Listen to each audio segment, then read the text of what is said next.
Let me repeat to you again what this dirty Sandy Beach said.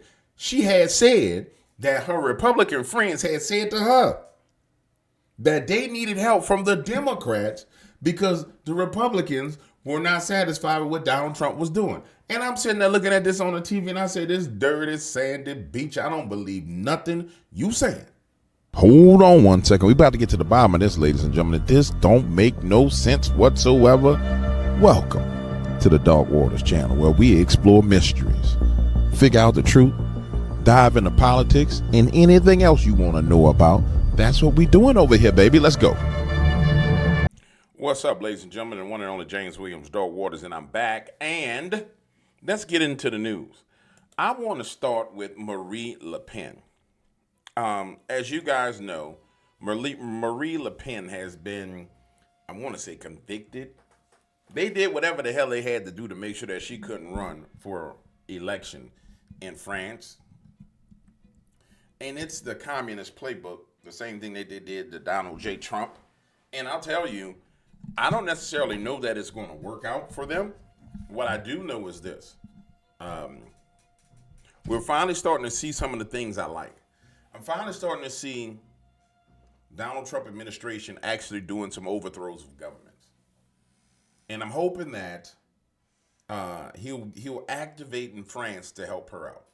Somebody say, well, DW, what you talking about? Well, if you notice in Palestine, there's riots against Hamas. There's never really been a whole bunch of riots against Hamas in Palestine. That lets me know that our CIA is active on behalf of Donald J. Trump, because now we're overthrowing Hamas inside their own little area. So I'm thinking that maybe, just maybe, we're going to get active in France. Now, someone will say, well, DW, I don't think we should be doing that. Well, you need to understand this, what's been done to you. Yeah. It's what they've been doing to you. So it's not like there's not outside entities at this point in time who are pouring money into the United States of America to try and undermine the Trump administration. One of the things where we see them doing it right now is with Elon Musk. The paid protesters walking out there, picking up signs that's already laying on the ground and willing to admit that they're paid protesters. They say, yeah, I'm paid to be here. They shake their signs. The time ends, they drop them fucking signs and walk on about their business. It's shift change. So don't ever be under the impression that like the vicious games don't need to be played. The games have to be played. You got to play the game the way it go. Marie Le Pen vows to fight ban won't allow French election to be stolen by lawfare ruling. And you know, Marie Le Pen is the populist candidate in France. And so, of course, they're going to try and stop her. National rally leader Marie Le Pen has vowed to fight a Paris court decision to ban her from standing in the upcoming presidential election, accusing the judiciary of acting politically and attempting to undermine the people's sovereignty. It's the same playbook. And when you actually look at the globalist playbook, they're at their fail-safes now. Like, if you would have just imagined for a moment, we set up this battle plan that's an offensive battle plan, right? We're going to go and we're going to take the presidency. We're going to open the borders. We're going to give away money. We're going to do this. You still have to have contingencies to protect your plan. So the judiciary is the contingencies. It's the fallback. And if everything go wrong, we'll fall back on the judicial branches to protect us, the same branches that we use to issue these decrees and orders and make it easy.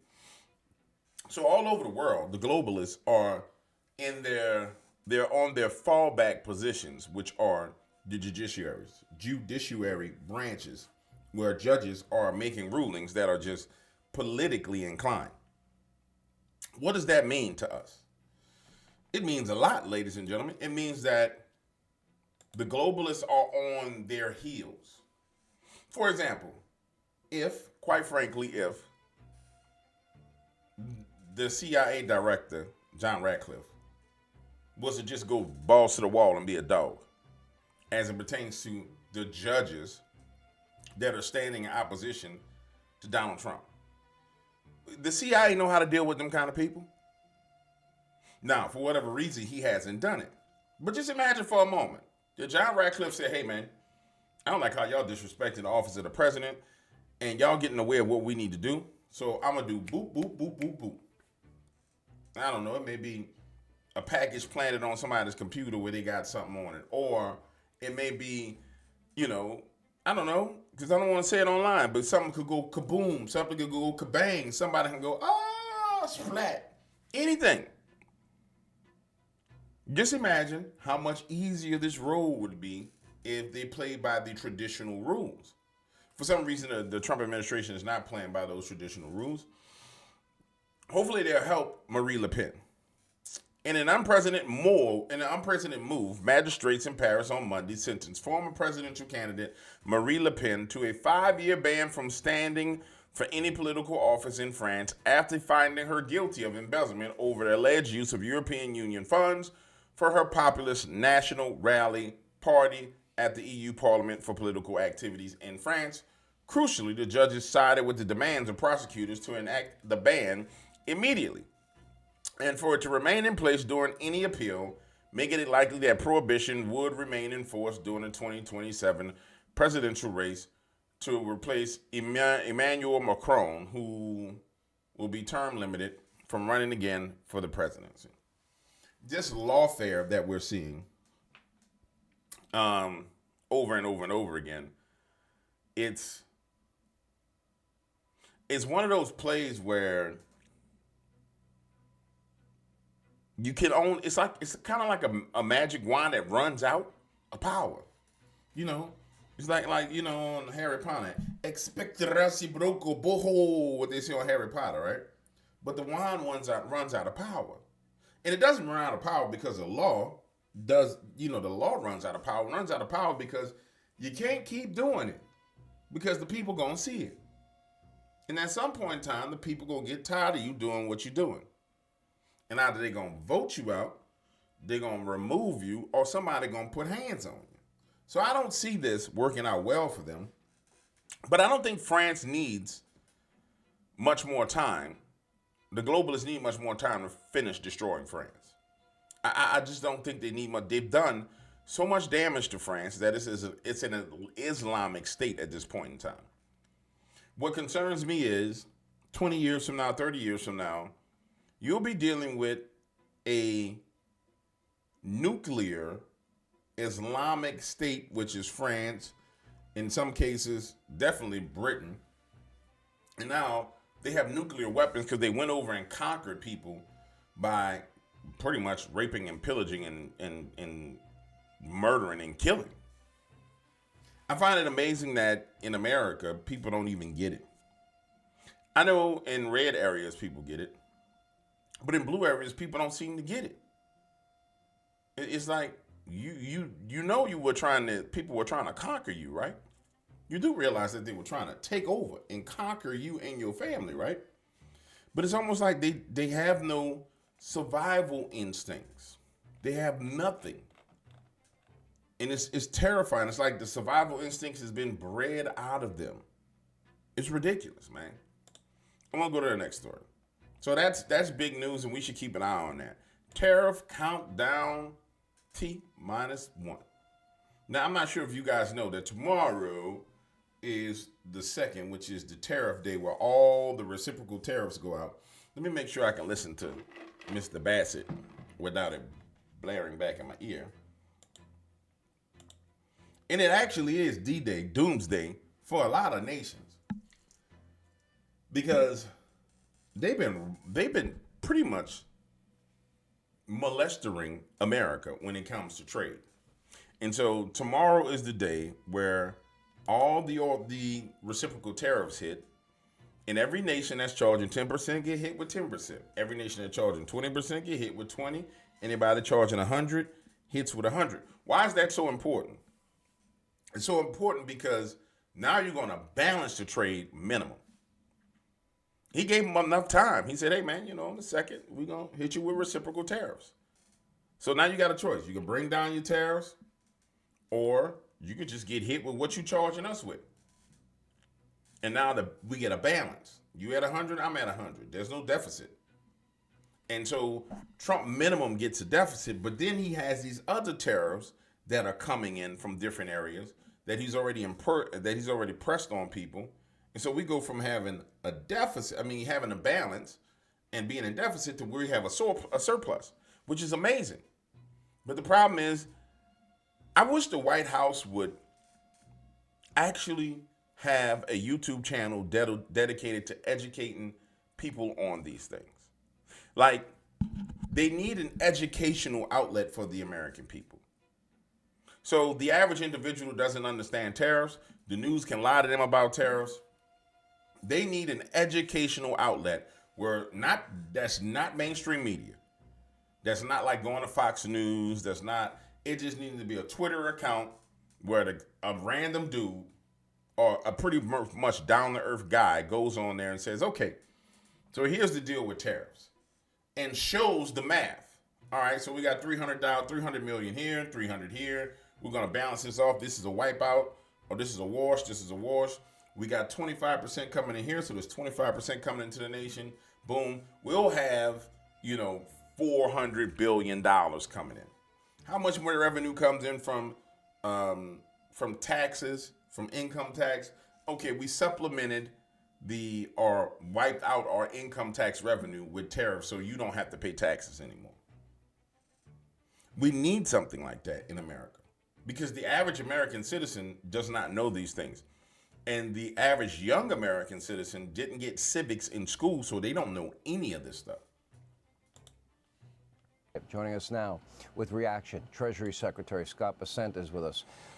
Scott, I won't mention everything, but if you look at $1.4 trillion in investments from the UAE and another trillion from Saudi Arabia and $500 billion from Apple over 4 years and $681 million for EV production. Nissan and Honda, they were going to build plants in Mexico. Now they're going to build them here.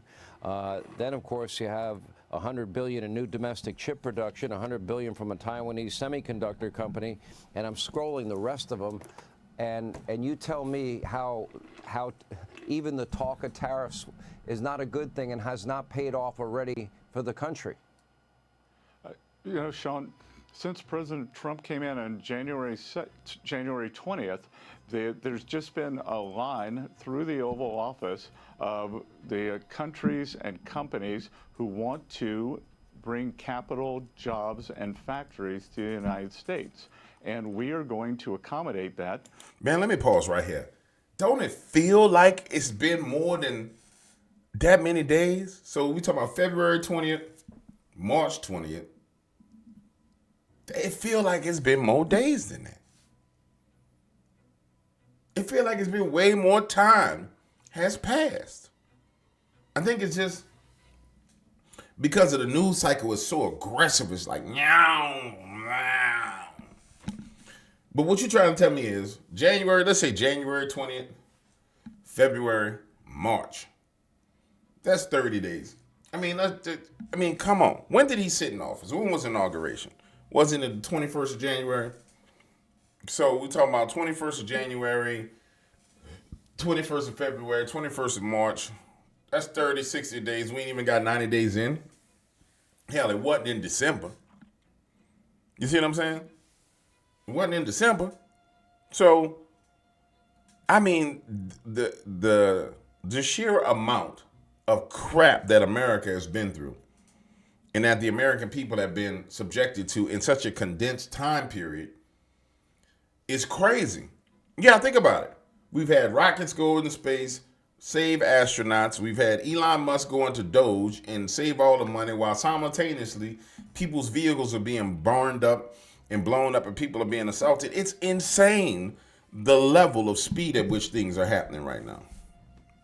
It truly is insane, the level of speed. Through great regulation, low taxes, energy dominance, and President Trump is attracting them back through the tariff plan and insisting on fair trade for the American people, something that he's been talking about for the past 30 or 40 years.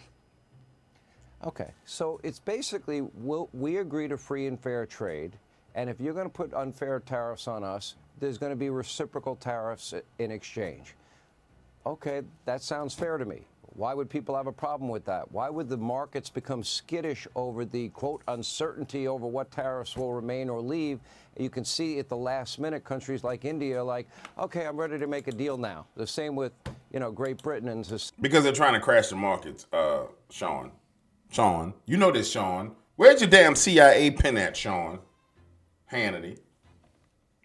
same with other European countries. I'm ready to talk now because the deadline is coming. Yep.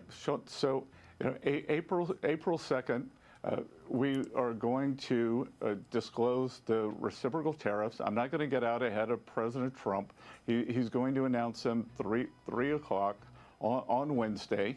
And I think for the first time in decades, probably since I was a college student, we're going to see a fair trade, and everyone will have the opportunity to lower their tariffs, lower their non-tariff barriers, stop the currency manipulation, stop subsidizing labor, stop subsidizing, stop providing cheap loans, and make the global trading system fair for American workers again.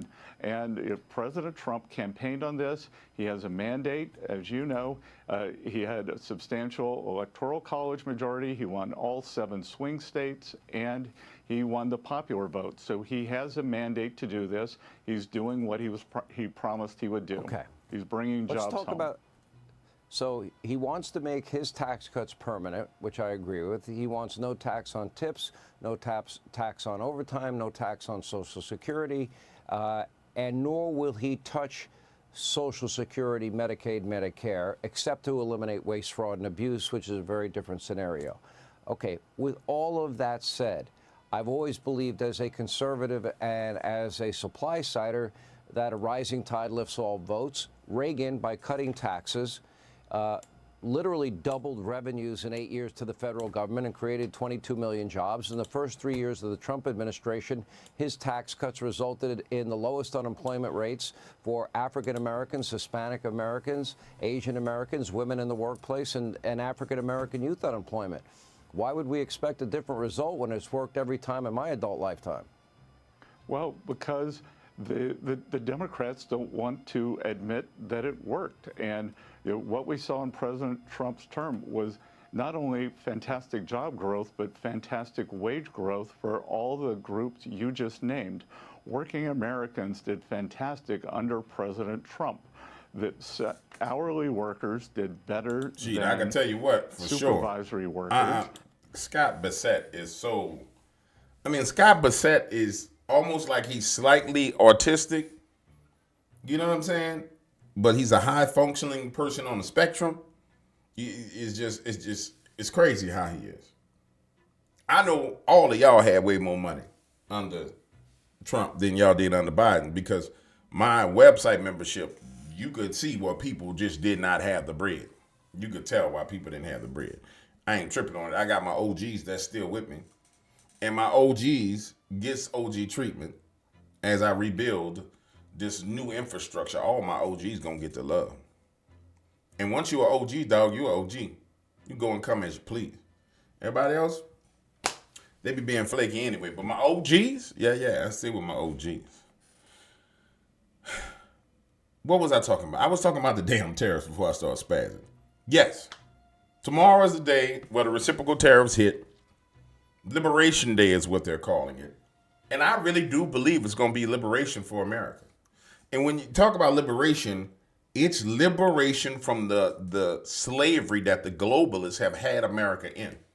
Now, people are not going to articulate it this way, but we have been economic slaves of the globalists. We truly have been.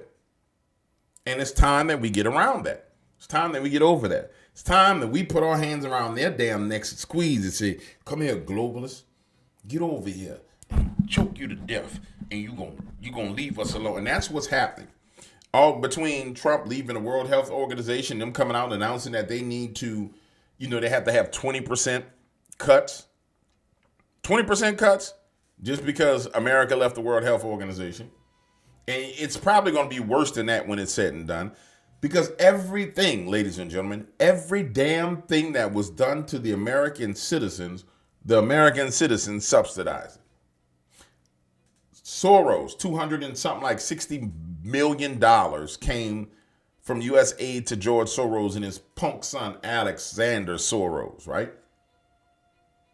And then they pumped it right back into destroying America.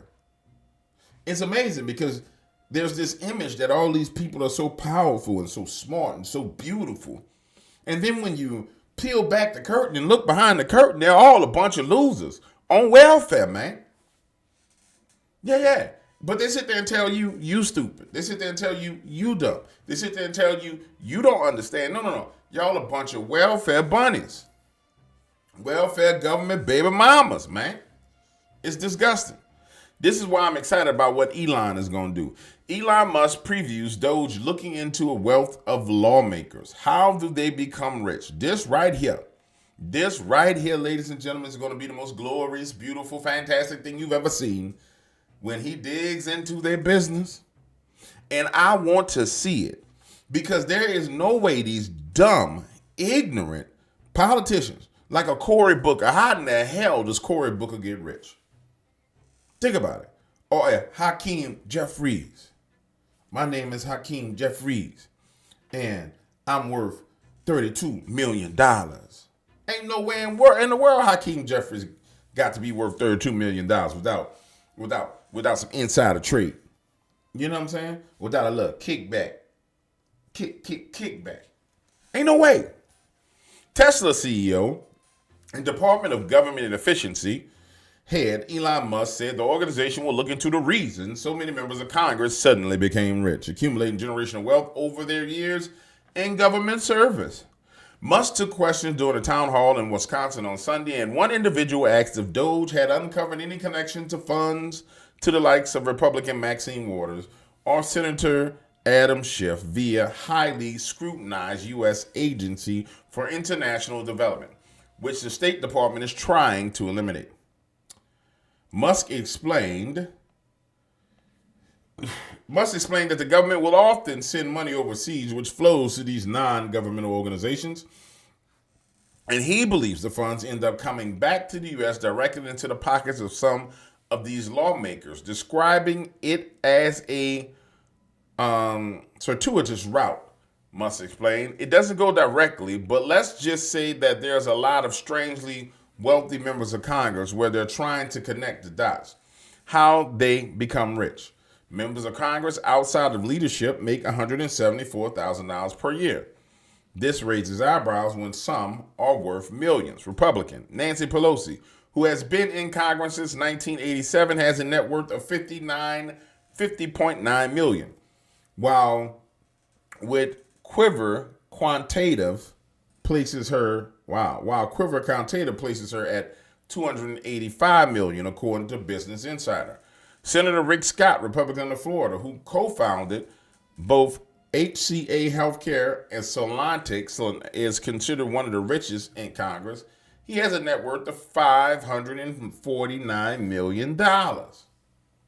Yeah, this is the problem we got right here. The problem is the money has to come out of politics. You know, the politician's supposed to be a servant. And that's why we can't get nothing done.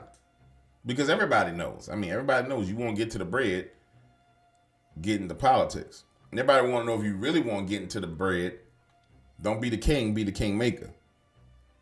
If you really, really want to get into the bread and not get nothing, don't be the king, be the king maker, but be the man standing next to the king maker that run all the errands for the king maker. And that's where the money is. The one that the kingmaker could trust is the one that gets the paper. You know what I'm saying? And that's where we at out here in these streets.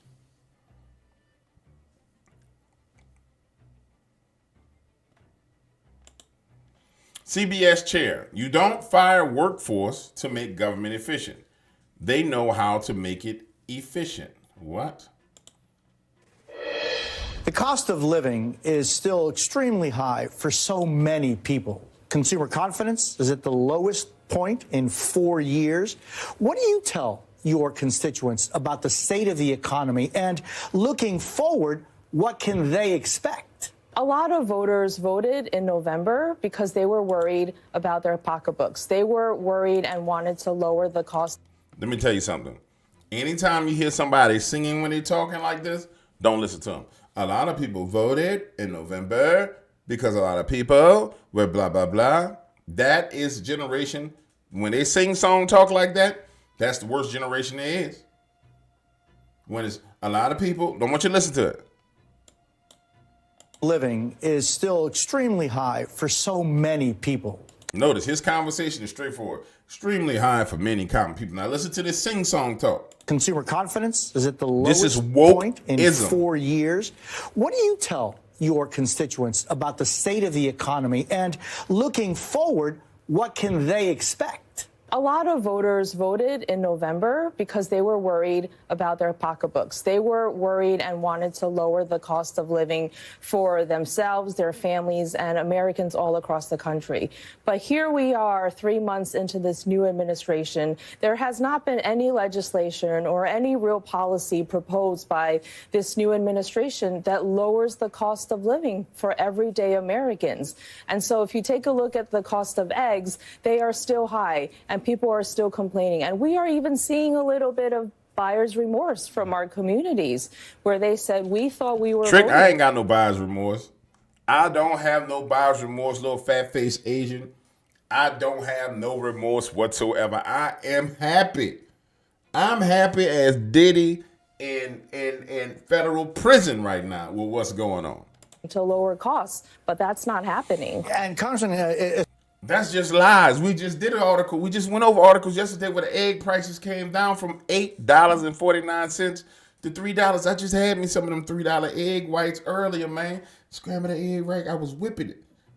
Put it on a little piece of toast. Put that little butter, a little bit of pepper. You know what I'm saying? What are you talking about, fat-faced Asian? Espaillat, what do you make of the fact that, and the Congressman was talking about the Trump economic policy? She a fat-faced Asian congresswoman. It is, for many people, still unclear what that economic policy is, but one of the main pillars of that economic policy seems to be tariffs, right? Tariffs on, Mexico and Canada and China and automobiles made in Europe. Let me tell you something. See these two right here? They remind me of Louisiana politicians. These two color folk, they remind me of Louisiana politicians. Maybe they all they look like Louisiana politicians. Let me tell you something about a Louisiana politician with that particular color skin. They gonna say some of the most ignorant stuff you ever heard in your life, and they gonna get covered for saying it. It's not gonna make no sense because they intentionally make sure they don't make no sense, because they don't have to make sense, because there's a machine behind them that keeps them in office. A machine. Vroom, vroom, vroom, that keeps them in office. Or parts that are made in Europe or elsewhere. What do you make of the policy that the president has been very forceful on of simply tariffs? Tariffs are reckless. In reality, they're very reckless. First, as you said, some products are made half in one part of the world and then the other half here in the United States. And so there's going to be a reaction from those countries that are being targeted for tariffs, and they're going to... I don't give a damn if they got a reaction. So you's a coward. I don't care. That's what I want. I want you to react. That's why I hit you with this tariff. Pow! Slap in your face. React, punk. That's what I want. I want you to react. What you going to do is you going to move all them factories out of there and bring them back. And see, this is the problem with these color folk. This dude right here. I don't know if he Latino, what he is. He look like he a mixture. That's the problem. When they get to looking like that, they look like they could be kind of Creole. You don't know what they represent. You know what I'm saying? I know what the one on the left represent. I know what the fat-faced Asian represent. The point I'm making to you is this. There's a reason why your constituents is starving, like Marvin, why crime is out of control in your neighborhood is because you ain't did your job and there ain't no jobs for them people. Yeah. There's no jobs. And they sit up here on TV with their little legs crossed, with their little suit and ties on. And look how they smug they look. And yeah, because the tariffs are going to do, because, there's parts that are made in different parts of the countries. And there's one part made in this country, another part made in another country. And the tariffs, the tariffs. Dumbass. apply tariffs on us. And at the end of the day, it is the consumer that will pay for it. So Yeah. The consumer may pay a little bit more money. Yeah. But guess what? I don't have no problem paying more money when I make more money. You feel me?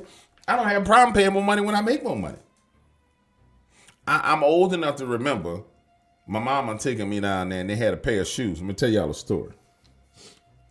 See, everybody wanted them Reeboks. Reebok shoes. Reebok high tops. And we ain't had no Reebok money. And I'm old enough to remember there was a imitation pair of Reeboks made in the USA called USA 900s. Yeah, it was called USA 900s. In fact, I'm going to go and find me a pair of let me see if I can find USA 900s right now. USA 900 shoes. I'll wear these USA 900s right now. Yeah. The vintage sneaker right here. Yep. USA 900s right there. Y'all see me? Make sure y'all can see them. Yeah. USA 900 high tops. Yeah. How much they want you to pay for these now? Boy, you wore these back in the day, they made fun of you.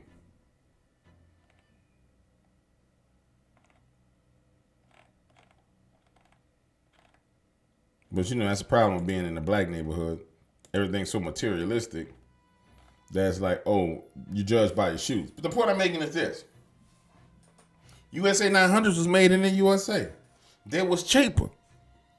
So I got my USA 900s and I rocked them. They was black though. They weren't like this. They was black, all black, everything. You know what I'm saying? It was like the black Reeboks or black Adidas, maybe it was. But either way, all I can tell you is it's USA 900. Yeah. So yeah, I may not be able to afford the Reeboks, but I don't need the damn Reeboks. I can get me some USA 900s. That's the point I'm making to you. Now, if the factories come back and I could go work in a factory, I ain't got to buy them USA 900s. You wanna know why? I can go buy whatever the hell I want to buy because I got a good paying job.